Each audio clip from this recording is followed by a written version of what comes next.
அன்பர்களுக்கு வணக்கம். நம்ம மகாபாரத கதைகள் பார்த்துட்டு வரோம். இது வரைக்கும் நம்ம சேனல் நீங்கள் சப்ஸ்கிரைப் பண்ணலைன்னா மறக்காமல் சப்ஸ்கிரைப் பண்ணுங்கள். டெம்பிள்ஸ் பிளேலிஸ்ட்டை கிளிக் பண்ணாலே உங்களுக்கு எல்லா வீடியோஸும் கிடச்சிரும். மகாபாரத பிளேலிஸ்ட்டை கிளிக் பண்ணிங்கன்னா இதுவரை மகாபாரதத்தில் போட்டுள்ள அத்தனை பதிவுகளும் கிடைக்கும். நான் அறிந்தது, நான் பார்த்தது, நான் படித்தது, எனக்கு தெரிந்தது, இதான் நான் சொல்லும் மகாபாரதம். அஸ்வமேத யாகத்திற்கு சமமான பலன் என்னன்னு நான் சொல்கிறேன். பிறப்பால் யாவரும் சமமே, தர்மமுடைய செயல்களை செய்வதாலும் நற்குணங்களை வளர்த்து கொள்வதாலும் தான் ஒருவன் மேன்மை அடைகிறான். பூஜை இல்லாத கோவிலுக்கு நித்திய பூஜையை உண்டாக்குபவன், ஏழ்மையில் உள்ளவனுக்கு எதையுமே எதிர்பார்க்காமல் தானம் செய்கின்றவன், தலையின்றி இருக்கும் சடலத்தை எடுத்து அதற்குரிய சிரார்த்தம் செய்பவன் அல்லது அதற்குரிய உபகாரம் செய்பவன், இந்த மூன்றில் ஏதேனும் ஒன்று செய்பவனுக்கு அஸ்வமேத யாகம் செய்த பலன் கிடைக்கும் என்று நீதி சாஸ்திரங்கள் கூறுகின்றது. மகாபாரதத்தில் உள்ள சில கதைகளை இந்த பதிவில் நாம் பார்ப்போம். கர்ணன் தனக்கு வில்வித்தை கற்றுக் கொடுக்கும்படி துரோணாச்சாரியாரை கேட்டுக்கொண்டார். துரோணாச்சாரியார் மறுத்துவிட கிருபாச்சாரியரிடம் ஒரு நாள் அதிகாலையில் சென்றார் கர்ணன். கர்ணனின் திறமையை சோதிக்க வானில் பறக்கும் ஒரு பறவையை குறிப்பார்த்து வீழ்த்தச் சொன்னார் கிருபாச்சாரியார். கர்ணன் அம்பை நாணில் பூட்டினான். ஒரு கணம் வானில் பறவையை குறிப்பார்த்தான். அம்பை விடாமல் வில்லையும் அம்பையும் கீழே வைத்து விட்டான். அதற்கான காரணத்தை கர்ணனிடம் கேட்டார் கிருபாச்சாரியார். அதற்கு கர்ணன், குருவே, இது அதிகாலை நேரம். இந்த நேரம் ஒரு பறவை வானில் பறக்கிறது என்றால் அது தன்னுடைய குழந்தைகளுக்கு உணவு கொண்டு செல்கிறது என அர்த்தம். இப்பொழுது எனது திறமையை காண்பிக்க அதை கொன்றுவிட்டால் நான் வீரனாவேன். ஆனால் அதன் குஞ்சுகள் அனாதையாகிவிடும். எனவே நான் அதை கொல்ல மாட்டேன் என்றான். இதனை கேட்டதும் கிருபாச்சாரியார் மகிழ்ந்தார். அதற்கு பின், கர்ணா, நீ கற்றது வில்வித்தை அல்ல, வேதம் என்றார்.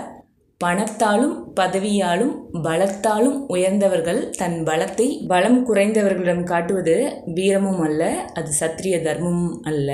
அடுத்து, சிந்து ராஜ்யத்தின் அரசன் விருத்தாக்ஷ்திரன், அவனுடைய மகன் ஜெயத்ரதன். ஜெயத்ரதன் திறம் வாய்க்க பெற்றவனாக வடிவெடுத்த பொழுது ராஜ்யத்தை அவனிடம் ஒப்படைத்துவிட்டு தவ வாழ்க்கையில் ஈடுபட்டான் விருத்தகாஷ்திரன். தன்னுடைய தவத்தின் ஜெயத்ரதன் பற்றிய உண்மை ஒன்றை ஞான திருஷ்டியில் கண்டுகொண்டார் அவர்.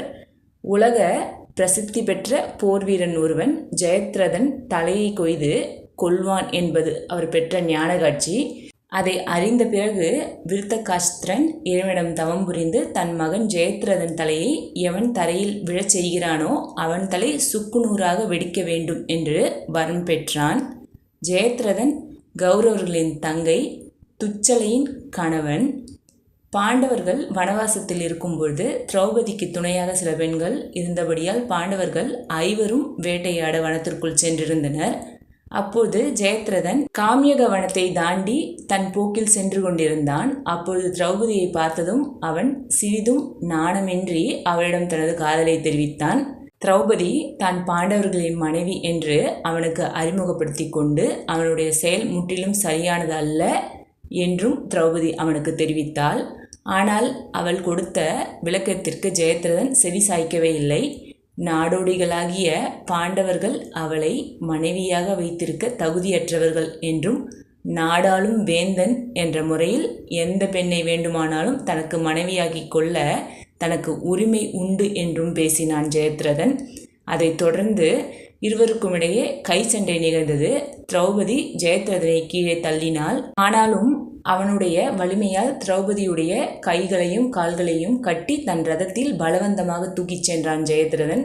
திரௌபதிக்கு துணை இருந்த பெண்களால் ஒன்றும் செய்யவே இயலவில்லை. ஏதோ அசம்பாவிதம் நிகழப்போவதாக பாண்டவர்கள் உணர்ந்தனர். எனவே அவர்கள் தங்கியிருந்த இடத்திற்கு விரைந்து திரும்பினர். திரௌபதியை காணவில்லை. நடந்தவற்றை விளக்கமாக அங்கிருந்த பெண்கள் எடுத்து கூறினார்கள். அக்கணமே சகோதரர்கள் ரதம் போன வழியே விரைந்து ஓடினர். ஜெயத்ரதனை பிடித்து நிறுத்தினர். அவனுக்கும் பாண்டவர்களுக்கும் இடையே சண்டை மூண்டது. சிறிது நேரத்திலேயே ஜெயத்ரதனை அவர்கள் கண்டுபிடித்து விட்டனர். ஜெயத்ரதன் தோற்கடிக்கப்பட்டான். பீமன் அவனை கீழே போட்டு மிதித்தான். ஜெயத்ரதனுக்கு மயக்கம் வந்தது. மயக்கம் வந்து அவன் விழுந்து விட்டான். அவன் மயங்கி கிடந்த பொழுது 5 சிறு குடுமி வைத்து அவனுடைய தலைமுடிகள் வெட்டப்பட்டது. அதன் விளைவாக அவனுடைய தோற்றம் பரிதாபத்திற்கும் உரியதாயிற்று. சிறிது நேரத்தில் பிறகு அவன் மயக்கம் தெளிந்தான். மயக்கம் தெளிந்து கண் விழித்த பொழுது அவன் ஒரு கால்நடை போன்று கயிற்றால் கட்டப்பட்டு இருப்பதை அறிந்தான். பாண்டவ சகோதரர்கள் ஜெயத்ரதனை கைது செய்து யுதிஷ்டிரனுடைய முன்னிலைக்கு அழைத்து சென்று என்ன தண்டனை அளிக்கலாம் என்று தர்மரை கேட்டுக்கொண்டனர். தர்மருடைய அனுமதியை நாடி நின்றனர். பீமன் ஜெயத்ரதனை கொல்வதற்கு தர்மர் அனுமதி கொடுக்குமாறு கேட்டான். அதற்கு தர்மரோ, குற்றங்கள் பல ஜெயத்ரதன் செய்திருக்கிறான், எனினும் இவன் நமது மைத்துனன். காந்தாரியின் கடைசி குழந்தையாகிய துஸ்ஸலாவுக்கு இவன் கணவன். அந்த முறைக்காக இவனை மன்னித்து இவன் உயிரை காப்பாற்ற நாம் கடமைப்பட்டிருக்கிறோம் என்று கூறி அவனை விடுதலை செய்தார். ஜெயத்ரதன் அவமானத்தால் தலையை தொங்க போட்டுக்கொண்டு தன் போக்கில் போனான். அவன் தன்னுடைய நாட்டிற்கு திரும்பி போகாமல் கங்கை கரையோரம் சென்று சிவபெருமானை நோக்கி கடும் தவம் புரிந்தான். நாட்கள் பல கழிந்து போயின. சிவபெருமானும் அவன் தவத்திற்கு இணங்கி காட்சி கொடுத்து என்ன வரம் வேண்டும் என்று கேட்டார். அதற்கு ஜெயத்ரதன் வருங்காலத்தில் யுத்தத்தில் பாண்டவர்களை கொல்வதற்கு ஏற்ற வல்லமையை தனக்கு தர வேண்டும் என்று சிவபெருமானிடம் வரம் கேட்டான். அதற்கு சிவபெருமான், பாண்டவர்களை கிருஷ்ணன் காப்பாற்றி கொண்டிருக்கிறார், ஆகையால் அவர்களை வெல்ல யாராலும் முடியாது. நீ செய்த தவத்தின் பலனாக ஒரே ஒரு நாள் மட்டும் அர்ஜுனன் கிருஷ்ணரை தவிர்த்து போர்க்களத்தில் ஜெயத்ரதன் யாரை வேண்டுமானாலும் எளிமையாய் தோற்கடிக்க ஆற்றலை பெறுவாய். சிறிது நேரத்தில் அவர்களை சமாளிக்கும் திறமை உனக்கு வந்தடையும். அந்த நாளையும் நீயே தேர்வு செய்து கொள்ளலாம் என்று வரம் கொடுத்தார் சிவபெருமான். சிறிதளவேனும் சிவபெருமான் தனது பிரார்த்தனைக்கு செவி சாய்த்தது குறித்து ஜெயத்ரதன் மிகவும் மனமகிழ்ச்சி அடைந்தான். அடைந்தவன் கங்கை கரையிலிருந்து தனது நாட்டிற்கு புறப்பட்டு சென்றான். மகாபாரத யுத்தமும் ஆரம்பித்தது. யுத்தத்தில் பிரம்மவியூக அமைப்பை துரோணர் அமைத்திருந்தார். இதனை கண்ட யுதிஷ்டிரர் கலக்கமுற்றார். ஆபத்து மிக வாய்ந்த பிரம்மவியூகம் பாண்டவர்களின் படைகளை விரைவில் அழித்துவிடும். அந்த சமயத்தில் அபிமன்யு தன் திறமையை கையாண்டு பத்மவியூகத்தை உடைத்து கொண்டு உள்ளே புகுந்தான். பாண்டவர்களின் துர்பாகியவசத்தால் அபிமன்யுவை பின்பற்றி ஏனைய போர் வீரர்கள் உள்ளே நுழைய இயலவே இல்லை. அபிமன்யு உள்ளே நுழைந்ததும் பத்மவியூகம் மூடிக்கொண்டது. ஏனைய போர் வீரர்கள் இந்த வியூகத்திற்குள் நுழைய முடியாதவாறு ஜெயத்ரதன் தன் வரத்தின் சக்தியை கொண்டு வியூகத்தின் நுழைவை மறைத்து விட்டான். அன்று முழுவதும் வீரியம் நிறைந்த போராட்டமாகவே கழிந்தது. ஆயினும் ஜெயத்ரதனை வெல்ல பாண்டவ போர் வீரர்களுக்கு இயலவே இல்லை.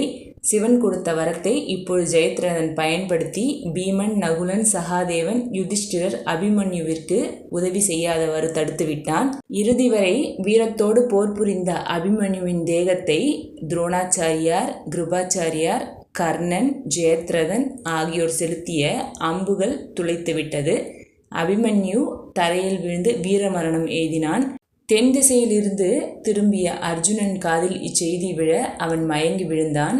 கிருஷ்ணனின் ஸ்பரிசம் பட்டு எழுந்தான் அர்ஜுனன். மகனின் உடலை கட்டி தழுவிக்கொண்டான். அழுது புலம்பினான். மகனின் மரணத்திற்கு மூலகாரணம் ஜெயத்ரதன் என்று அறிந்து கொண்டான் அர்ஜுனன். அதை அறிந்த பிறகு ஜெயத்ரதனை நாளை சூரிய அஸ்தமனத்திற்குள் கொள்வேன். தவறினால் அஸ்தமனம் ஆனதும் நான் அக்னி பிரவேசம் செய்து விடுவேன். இது என்னுடைய கிருஷ்ணர் மீது ஆணை என்று சபதம் செய்தான் அர்ஜுனன். அர்ஜுனனின் சபதம் ஒற்றர்களின் வழியாக ஜெயத்ரதனின் செவிகளுக்கு எட்டியது. சபதத்தை கேட்ட ஜெயத்ரதன் போர்க்களத்தை விட்டு தன் நாட்டிற்கு ஓடிவிடலாமா என யோசித்தான். அது வீரனுக்கு அழகில்லை என்று மற்றவர்கள் தடுத்தனர். கௌரவர்கள் ஒன்று கூடி ஜெயத்ரதனை காப்பாற்ற திட்டம் தீட்டினார்கள். சூரிய அஸ்தமனம் முடியும் வரை ஒரு மலை குகைக்குள் ஜெயத்ரதனை மறைத்து வைக்கலாம் என்று முடிவு செய்தார்கள்.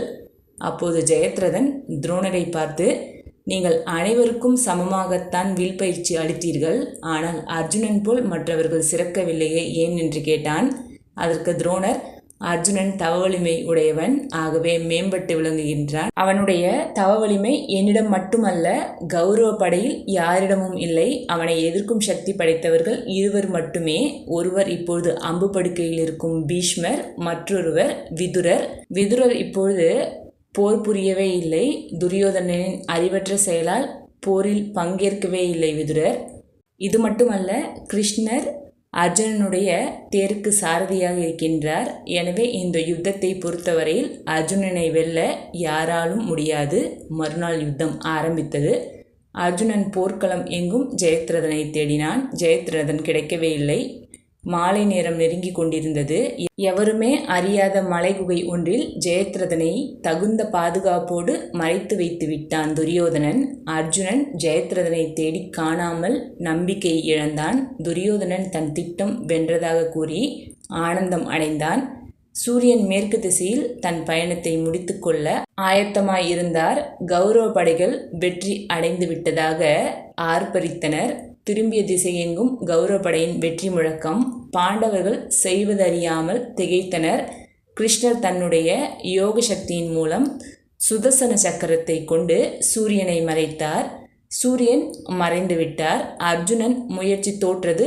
பாண்டவர்கள் பதறினர். மனம் உடைந்தான் அர்ஜுனன். அபிமன்யுவை நினைத்து கண்ணீர் சிந்தினான். கிருஷ்ணர் மேல் தான் செய்த சபதத்தை நிறைவேற்ற ஆயத்தமும் ஆனான். மௌனம் சாதித்தார் கிருஷ்ணர். அக்னி வளர்க்கப்பட்டது. எடுத்த சபதத்தின்படி அர்ஜுனன் அக்னி பிரவேசம் செய்ய தயாரானான். அர்ஜுனன் அக்னி பிரவேசத்தில் இறங்கி அழியப் போவதை காண ஜெயத்ரதனும் ஆவலோடு மலைமுகடின் மறைவிடத்தில் இருந்து வெளியே வந்து கௌரவர்களின் கூட்டத்தில் ஒருவனாக நின்று கொண்டான். பாண்டவர்கள் தன்னை அவமானப்படுத்தியதற்காக பழி தீர்த்து விட்டதாக எண்ணி பூரிப்படைந்தான் ஜெயத்ரதன். பாண்டவர்கள் வேதனையுடன் காணப்பட்டனர். ஆனால் எல்லாம் அறிந்த கிருஷ்ணரோ தன் லீலையை நிகழ்த்த காத்து கொண்டிருந்தார்.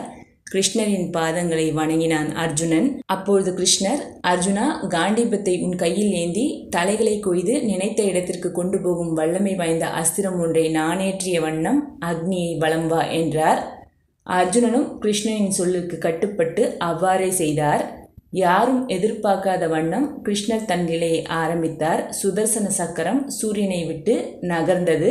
இருள் என்னும் மாயை மறைந்து மேற்கு திசையில் வானம் சிவப்புலி வீசியது.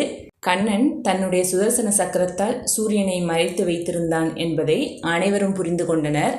அர்ஜுனன் கண்களில் தூரத்தில் குன்றின் மீது நின்று கொண்டிருந்த ஜெயத்ரதன் தென்பட்டான். அர்ஜுனா, அதோ ஜெயத்ரதன் நானேற்றிய அஸ்திரத்தை விடுத்து அவன் தலையை கொய்து வனத்திலே தவன் செய்து கொண்டிருந்த அவனுடைய தந்தையின் மடியில் விழச்சை என்று ஆணையிட்டார் கிருஷ்ணர்.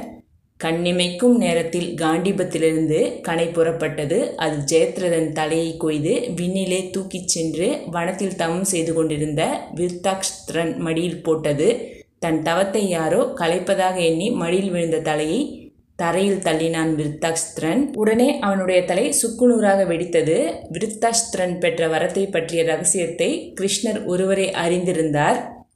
அர்ஜுனனை காப்பாற்றும் பொறுப்பை கிருஷ்ணர் ஏற்றிருக்கிறார். ஆகையால் அர்ஜுனன் உயிர் பிழைத்தான். பாண்டவர்களின் கண்களில் ஆனந்த கண்ணீர் சொரிந்தன. கிருஷ்ணரை அர்ஜுனன் நெஞ்சார தழுவிக்கொண்டான். சபதத்தை முடித்தான் அர்ஜுனன். மகாபாரத யுத்தத்தில் 14ஆம் நாள் இறுதியில் ஜெயத்ரதன் கிருஷ்ணரின் வழிகாட்டுதலோடு அர்ஜுனன் கையால் இறந்தான். விருத்தாக்ஷ்திரன் தன் மகனுக்காக தான் பெற்ற வரமே அவனை அழித்துவிட்டது. அவனின்றி ஓர் அணுவும் அசைவதில்லை. உலகில் இறைவனின்றி இங்கு எதுவுமே நடப்பதில்லை என்பதை நாம் மனதார உணர்ந்து கொள்ள வேண்டும். அடுத்து, காட்டில் இருந்த பாண்டு மன்னன் தன் உயிர் பிரியும் தருணத்தில் மகன்கள் அனைவரையும் அருகே அழைத்து தான் இறந்தவுடன் தன் உடலை தகனம் செய்ய வேண்டாம் என்றும் மாறாக பிய்த்து தின்றுவிடும்படியும், அப்படி செய்தால் முக்காலமும் உணரும் ஆற்றல் கிடைக்கும் என்று சொல்லிவிட்டு உயிர் துறந்து விட்டார். பாண்டவர்களுக்கு அவர்களது தந்தை பாண்டு சொன்னபடி செய்ய திட்டமிடும்பொழுது அங்கே கிருஷ்ணர் வந்தார். விஷயத்தை கேட்டவுடன் பாண்டவர்களை திட்டினார். சாகும் காலத்தில் உங்கள் தந்தைக்குத்தான் புத்தி பிசக்கிவிட்டது என்றால் உங்களுக்கு என்ன ஆனது? யாராவது பிணத்தை தின்பார்களா? வாருங்கள், விறகு எடுத்து வந்து உங்கள் தந்தையை தகனம் செய்வோம் என்று பாண்டவர்களை அழைத்துச் சென்றார். மிருகங்கள் பாண்டுவின் உடலை இழுத்து விடாமல் இருக்க சகாதேவனை காவலுக்கு விட்டு சென்றார். அவர்கள் விறகு எடுக்க சென்றதும் சகாதேவன் தன் தந்தையின் இறுதி வாக்கை மீற விரும்பாமல் அவரது சுண்டு விரலை மட்டும் உடைத்து தின்றுவிட்டான். உடனே அவனுக்கு முக்காலத்தையும் உணரும் சக்தி கிடைத்துவிட்டது. விறகுகளை கஷ்டப்பட்டு தூக்கி வந்த பாண்டவர்கள் மிகவும் களைப்புடன் விறகு கட்டையை கீழே போட்டுவிட்டு களைப்பாக அமர்ந்தார்கள். கிருஷ்ணரும் ஒரு விறகு சுமையை தூக்கி கொண்டு வந்தார். ஆனால் விறகு கட்டு அவர் தலைக்கு 1/2 அடி மேலாக காற்றில் மிதந்து வந்தது. அது மற்றவர்கள் கண்களுக்கு தெரியவே இல்லை. சகாதேவனுக்கு மட்டும் அது தெரிந்தது. கிருஷ்ணரும் மிக களைப்படைந்தவர் போல அப்பா என்று விறகை கீழே போட்டுவிட்டு அமர்ந்தார். அவர் அருகில் சென்ற சகாதேவன் கிருஷ்ணரிடம், எல்லோரும் விறகு சுமந்து வந்தார்கள். சகோதரர்கள் நால்வரும் களைப்பாவது நியாயம். உங்களுடைய விறகு கட்டு காற்றில் தானே மிதந்து வந்தது, நீங்கள் ஏன் களைத்தது போல நடிக்கின்றீர்கள் என்று கேட்டான். உடனே கிருஷ்ணருக்கு விஷயம் விளங்கிவிட்டது. சகாதேவனை தனியே அழைத்து சென்று அவர் விவரம் கேட்டார். சகாதேவன் தனது தந்தை பாண்டுவின் விரலை தின்றதாக ஒத்துக்கொண்டான். எதிர்காலம் தேவரகசியம் என்றும் இறைவன் போக்கில் குறுக்கிடுவது அதர்மம் என்றும் கிருஷ்ணர் கூறினார்.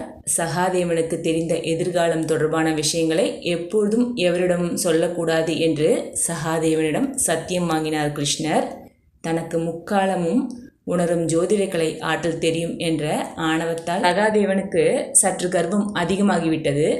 துரியோதனன் பாண்டவர்களை அழிப்பதற்கு போருக்கான சிறந்த நாளை கணித்து கொடுக்கும்படி சகாதேவனிடம் கேட்க சகாதேவனும் நாளை குறித்து கொடுத்தான்.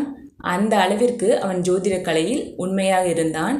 போரில் கர்ணன் இறக்கும் தருவாயில்தான் கர்ணன் தன்னுடைய உடன் பிறந்தவன் என்ற உண்மை அவனுக்கு தெரிய வந்தது. இதனால் தனக்கு தெரிந்த முக்காலமும் உணரும் ஜோதிட கலையில் இந்த உண்மையை தெரிந்து கொள்ள முடியவில்லையே என்று ஜோதிடத்தில் சற்று நம்பிக்கை இழந்தான். 18ஆம் நாள் நிகழ்ச்சியில் குருஷேத்திர போர் முடிவடைந்த பின் சகாதேவன் கிருஷ்ணனை பார்த்து, கிருஷ்ணா, ஜோதிடம் என்பது பொய்தானே என்று கேட்டான். அதற்கு கிருஷ்ணர், ஜோதிடத்தில் அனைத்தும் அறிந்த நீயே இப்படி கூறலாமா என்று கேட்டார். ஜோதிடத்தில் அனைவருடைய பிறப்பு ரகசியமும் என் கணிதத்தில் தெரிந்து கொண்டேன். ஆனால் கர்ணன் என்னுடைய உடன் பிறந்தவன் என்ற ரகசியம் என் ஜோதிட கணிதத்தில் வரவில்லை. அப்படி என்றால் ஜோதிடம் பொய்தானே கிருஷ்ணா என்று மீண்டும் கேள்வி எழுப்பினான் சகாதேவன். இதை பொறுமையாக கேட்ட கிருஷ்ணர், அனைத்தையும் நீ ஜோதிடத்தில் தெரிந்து கொண்டால் பிறகு நான் எதற்கு என்று கேட்டார். இந்த பதிலை கேட்டவுடன் சகாதேவனுக்கு தூக்கி வாரி போட்டது. எப்படிப்பட்ட சிறந்த ஜோதிடனாக இருந்தாலும் அனைத்தும் கடவுளின் பட்டியலில் மட்டுமே இருக்கும் என்பதை உணர்ந்தான். அடங்கியது அவனுடைய கர்வம். அவனின்றி ஒரு அணுவும் அசைவதில்லை. இங்கே அனைத்து நிகழ்ச்சிகளும் கடவுளோட ஆணைப்படி தான் நடக்குது. இறைவன் என்ன நினைக்கிறாரோ அது மட்டும்தான் இங்கே நடக்கும். இது என்னால் நடந்துச்சு, இதை நான் செஞ்சேன், இது அவங்களால் நடந்துச்சு, இது அவங்க செஞ்சாங்கன்னு நம்ம போட்டி போடுறதுனால இங்கே ஒரு பலனும் கிடையாது. கடவுள் என்ன நினைக்கிறாரோ அது மட்டும்தான் இங்கே நடக்கும். வேறு யார் என்ன நினச்சாலும் அதெல்லாம் இங்கே நடக்கவே நடக்காது. இதை நம்ம புரிஞ்சுக்கணும். நமக்கு ஒரு நல்லது நடக்கணும்னா அடுத்தவங்களுக்கு நல்லது நினச்சா மட்டும்தான் நமக்கே இங்கே நல்லது நடக்கும். தான தர்மம் செய்கிறதுனால நம்மக்கிட்ட இருக்க செல்வம் ஒரு பொழுதும் குறையவே குறையாது. அது பல மடங்காகி நம்மக்கிட்டேயே வந்து சேரும். நம்ம அடுத்தவங்களுக்கு தான தர்மம் செய்கிறதுனால இந்த தலைமுறையை மட்டும் இல்லைங்க, இந்த ஜென்மத்தை மட்டும் இல்லைங்க, நம்ம எடுக்கும் எத்தனை ஜென்மமாக இருந்தாலும் செய்த தர்மம் தக்க சமயத்தில் நம்மளோட உயிரையும் காக்கும். இந்த ஜென்மத்தில் மட்டும் கிடையாது, நம்ம எடுக்கும் எத்தனை ஜென்மமாக இருந்தாலும் நம்ம செய்த தான தர்மம், நம்ம செய்த நல்லது கெட்டது அனைத்தும் நம்மளை தொடர்ந்து தான் வரும். நம்ம நல்லது செஞ்சோன்னா நம்ம செய்த நல்லது எத்தனை ஜென்மங்கள் எடுத்தாலும் எத்தனை பிறவி எடுத்தாலும் அது தொடர்ந்து கொண்டே தான் வரும். அதே போல் தீமையும் நம்ம எத்தனை தலைமுறை எடுத்தாலும் அதுவும் தொடர்ந்து கொண்டே தான் வரும். அதனால் செய்யும்போதே நல்லதை செஞ்சிட்டோன்னா நம்ம எதை பற்றியும் கவலைப்பட வேண்டாம். யாரை பற்றியும் தப்பாக பேசக்கூடாது, அவதூறாக நினைக்கக்கூடாது. மனசால் அடுத்தவங்களுக்கு எந்த ஒரு கெட்டதையும் நினைக்கவே கூடாது. நினைக்கிறதால கூட நமக்கு கெட்டது வந்து சேரும். அதே போல் நம்ம கையில் நிறைய இருந்தால் நம்ம அடுத்தவங்களுக்கு தான தர்மம் செஞ்சுருக்கலாமே, நம்ம நிறைய கொடுத்துருக்கலாமேன்னு நினைக்கவே நினைக்காதீங்க. நம்மக்கிட்ட என்ன இருக்கோ அதில் நம்ம தான தர்மம் செய்யணுங்க. நமக்கு சின்னதாக தெரியிற விஷயம் அடுத்தவங்களுக்கு ரொம்ப பெருசாக தெரியும். அதனால் நம்ம தான தர்மம் செய்கிறத குறைக்கவே கூடாது. அதே போல் ஒரு கஷ்டம் வந்துருச்சுன்னா இந்த கஷ்டம் ஏன் வந்துச்சு, எதுக்கு வந்துச்சுன்னா அந்த கஷ்டத்துலேயே நம்ம இருந்துக்கிட்டு இருக்கக்கூடாது. அந்த கஷ்டத்தை கொஞ்சம் தள்ளி வச்சு பார்க்க கற்றுக்கணும்.